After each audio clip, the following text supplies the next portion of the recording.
Indlela yokukhonza kwebandla. Kunjani pho bazalwane uma nibuthana?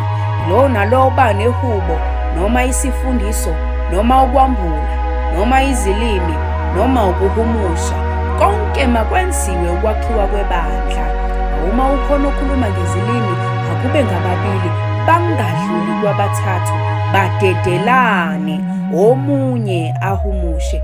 Uma kungekho ohumushayo, athule ebandleni, azikhulumele yedwa nakuNkulunkulu.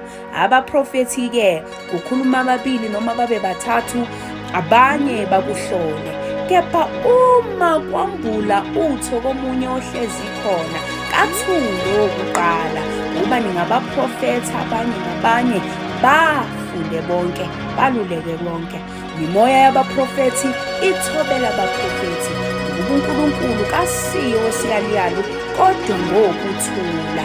Uba kunjalo emabandleni yonke abangcwele. 39:40.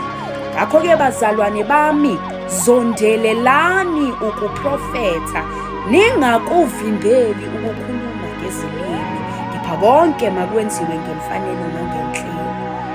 Ngakho-ke bazalwane bami, zondelelani ukuprofetha, ningakuvimbeli ukukhuluma ngezilimi.